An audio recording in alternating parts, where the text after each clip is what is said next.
7th class की विज्ञान विषय की शिक्षण योजना बनाई है। आप लोग इसको देखिए, अगर आपको उपयोगी लगे और महत्वपूर्ण लगे तो इसको आप लोग अपने उपयोग में लाएं। साथ ही साथ अन्य शिक्षक भाइयों और बहनों तक इसको शेयर करें।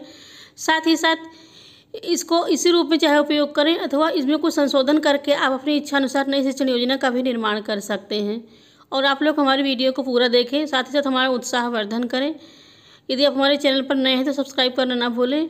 और यदि आपको इसी प्रकार की जानकारी से भरी हुई वीडियो चाहिए तो बेल आइकन जरूर प्रेस करें ताकि आपको नई वीडियो की नोटिफिकेशन प्राप्त हो सके। अब आइए आगे बढ़ते हैं और वीडियो का आरंभ करते हैं।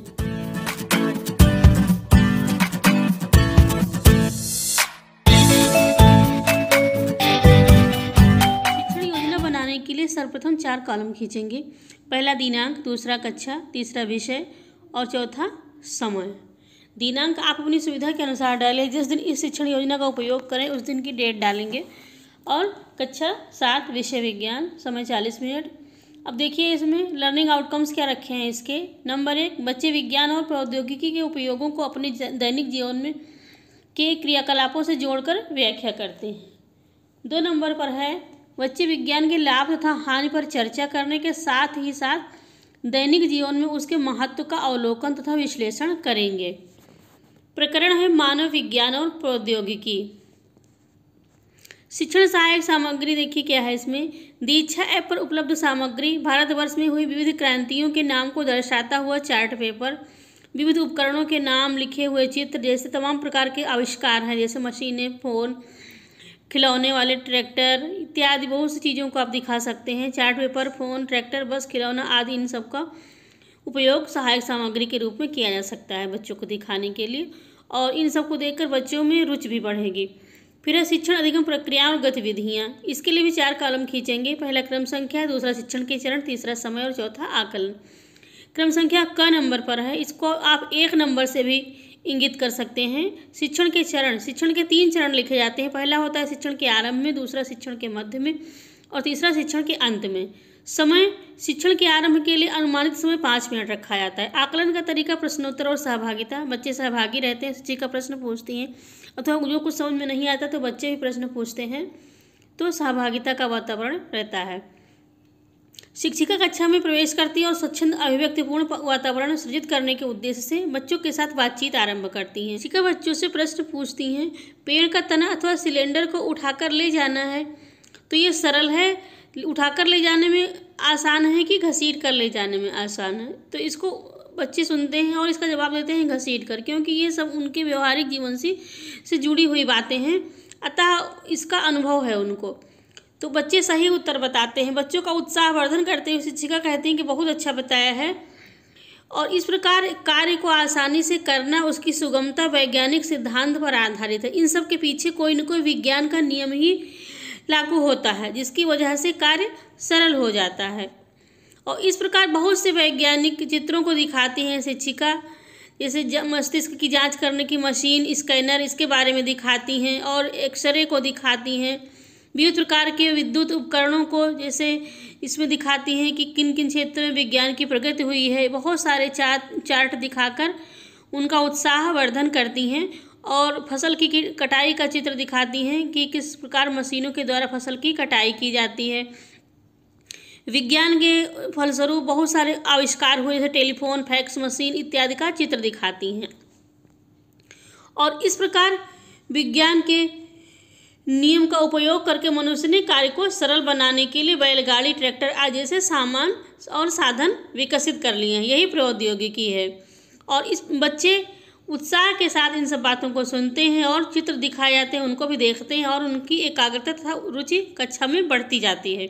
इस प्रकार शिक्षिका उद्देश्य कथन करती हैं और बच्चों के साथ बातचीत करते हुए शिक्षिका बताती हैं कि आज हम मानव विज्ञान और प्रौद्योगिकी पाठ का अध्ययन करेंगे।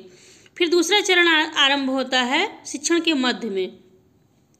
इसका अनुमानित समय होता है 25 मिनट। शिक्षिका बच्चों से पुस्तक में मानव विज्ञान और प्रौद्योगिकी पाठ को खोलने के लिए कहती हैं और शिक्षिका पाठ का वाचन करती हैं। कतिपय बच्चों से पाठ का वाचन भी करवाती हैं। शिक्षिका बच्चों से पूछती हैं कि विज्ञान से कौन कौन से आविष्कार हुए हैं। बच्चे पूछे गए प्रश्न का उत्तर देते हैं और कक्षा में सहभागी रहते हैं। तो बच्चे बताते हैं टीवी, फ्रिज, फ़ोन, गाड़ी, बहुत सारे ऐसे उदाहरण बच्चों के द्वारा उत्तर में मिलते हैं। शिक्षिका बताती हैं कि विज्ञान तथा प्रौद्योगिकी के विकास से मानव जीवन में क्रांतिकारी परिवर्तन आया है। चिकित्सा, यातायात, जनसंचार, मनोरंजन, कृषि आदि के क्षेत्र में नित नए आविष्कार हुए हैं। बच्चे ध्यान से सुनते हैं। जैसे डीजल इंजन, रेडियो, टीवी आदि। पेट्रोल की उपलब्धता से हल्के एवं शक्तिशाली इंजनों का बनाना संभव हुआ। में आधुनिक मशीनों जैसे एक्सरे, अल्ट्रासाउंड द्वारा आंतरिक अंगों की जांच तथा स्कैनर द्वारा मस्तिष्क की जांच संभव हुई है। पहले संदेशों के आदान प्रदान के लिए पारंपरिक व्यवस्था थी, जैसे पत्र, संदेश वाहक, टेलीग्राम तथा कबूतर। उनको प्रशिक्षित किया जाता था, कबूतरों को ट्रेनिंग दी जाती थी एक विशेष प्रकार की।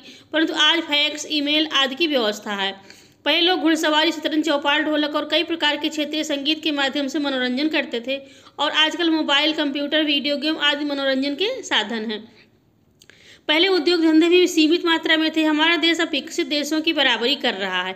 आधुनिक कृषि उपकरणों, उन्नतशील बीजों, उर्वरकों और पर्याप्त सिंचाई के साधनों द्वारा कृषि उपजों में आशातीत वृद्धि को हरित क्रांति कहते हैं। शिक्षिका बच्चों को विविध क्रांतियों से संबंधित चार्ट पेपर भी दिखाती है और ये भी बताती हैं कि डॉक्टर वर्गीज कुरियन श्वेत क्रांति के जनक हैं। भारत ने कृत्रिम उपग्रहों को विकसित करने में अभूतपूर्व सफलता प्राप्त की है। विज्ञान तथा प्रौद्योगिकी के विकास से मनुष्य को केवल लाभ ही नहीं बल्कि इससे अनेक प्रकार की हानियां भी हुई हैं। उद्योगों की संख्या बढ़ गई है। इनसे निकलने वाले अपशिष्ट पदार्थों से नदियों के जल तथा भू क्षेत्र को प्रदूषित कर रहा है। शिक्षिका कक्षा में बच्चों की एकाग्रता को बनाए रखने के लिए बीच बीच में उनसे प्रश्न भी पूछती जाती हैं। शिक्षिका पूछती है, मस्तिष्क की जांच करने की मशीन का क्या नाम है? बच्चे बताते हैं स्कैनर, क्योंकि इसके पहले उन्होंने स्कैनर का चित्र भी देखा है और उसके बारे में सुन भी लिया है। अब इसके बाद शिक्षिका गतिविधि कराती है। शिक्षिका बच्चों को 4-4 के समूह में विभाजित करके उनको विज्ञान के लाभ तथा हानि की सूची बनाने को कहती है और साथ ही साथ उनकी सहायता भी करेंगी। इसके बाद आता है अंतिम चरण, शिक्षण के अंत में। शिक्षण के अंत में शिक्षिका बच्चों से पाठ के कुछ अंश पढ़वाती हैं, साथ ही साथ उनसे कुछ प्रश्न भी पूछती हैं। इसके लिए अनुमानित समय होता है 5 मिनट और आकलन का तरीका होता है प्रश्नोत्तर तथा सहभागिता। शिक्षिका पूछती है हरित क्रांति क्या है, दूसरा प्रश्न पूछती है इंटरनेट क्या है। फिर इसके बाद गृह कार्य देती हैं। प्रौद्योगिकी का क्या अर्थ है, परिवहन के 4 साधनों के नाम लिखिए, विज्ञान तथा प्रौद्योगिकी का में क्या संबंध। इस प्रकार गृह कार्य देती हैं और बच्चों से उसको कर लाने को कहती हैं। फिर आता है स्व आकलन का चरण। कक्षा शिक्षण में स्व आकलन करने के पश्चात शिक्षिका इस निष्कर्ष पर पहुंचती हैं कि बच्चों ने पाठ को समझ लिया है, क्योंकि वो पूछे गए प्रश्नों का उत्तर बता पा रहे थे। और इसके बाद आती है आगामी कार्य योजना। आगामी कार्य योजना में शिक्षिका पाठ में आई समस्याओं पर विचार करेंगी। कक्षा के शिक्षण में जिन समस्याओं का उन्होंने सामना किया था उन पर विचार करती हैं और साथ ही साथ आगामी पाठ रेशों से वस्त्र तक की शिक्षण योजना तैयार करेंगी और बच्चों के द्वारा करे गए लिखित कार्य का मूल्यांकन करेंगी। साथ ही साथ बच्चों में कराई जा सकने वाली गतिविधियों पर भी विचार करेंगी। इस प्रकार यह शिक्षण योजना यहीं संपन्न होती है। अगर आपको उपयोगी लगे तो ज़रूर आप इसको शेयर करें, लाइक करें और साथ ही साथ ये भी बताएं कि आपको किस विषय की शिक्षण योजना चाहिए। और साथ ही साथ हमारे चैनल पर आप सबका बने रहने के लिए बहुत बहुत धन्यवाद। इसी प्रकार आप लोग हमारा सहयोग बढ़ाते रहें। फिर मिलेंगे नई वीडियो के साथ, तब तक के लिए नमस्कार।